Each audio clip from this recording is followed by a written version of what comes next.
আসসালামু আলাইকুম। আজকে আমরা জানব ডম্পিডন গ্রুপ ঔষধ সম্পর্কে। আমাদের দেশে অর্থাৎ বাংলাদেশে আপনার ডম্পিডন গ্রুপের ওষুধ আছে মোটামুটি সব কোম্পানিরই। তো তার ভিতর থেকে কয়েকটা কোম্পানির নাম আমি বলতেছি আর ওষুধের নামগুলা।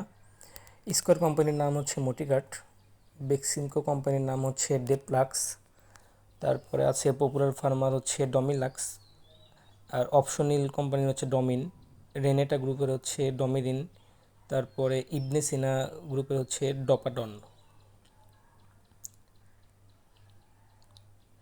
আপনার ডম্পিডন হচ্ছে আসলে ডোপামিন ডি3 এবং ডি2 এর রিসেপ্টর অ্যান্টাগনিস্ট, যা প্রান্তীয় স্নায়ুতন্ত্রে কাজ করে। আপনি এইটা মুখ, শিরাপথ এবং পায়ে ব্যথায় ব্যবহার করতে পারবেন। এই ওষুধটা হচ্ছে আপনার 1974 সালে জানসেন ফার্মাসিউটিক্যালস প্রথম আবিষ্কার করেন এবং 1979 সালে এটি বাজারে আসে।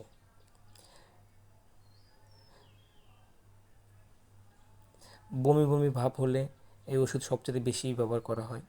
তারপরে মাইগ্রেনের মাথা ব্যথার জন্য ইউজ করা হয়।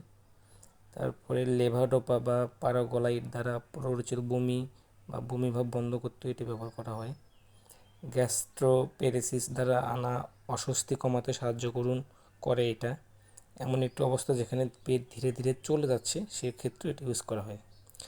তারপরে ডিসপেপসিয়া বা বদহজম, খাবার সম্পূর্ণ করতে না পারা, খাবার পরে ফুলে যাওয়া বা পূর্ণবোধ করা, তারপরে ক্ষুধা হারানো, ক্ষুধা কম লাগা, এগুলো ক্ষেত্রেও এই ওষুধটা ব্যাপকভাবে ব্যবহার করা হয়।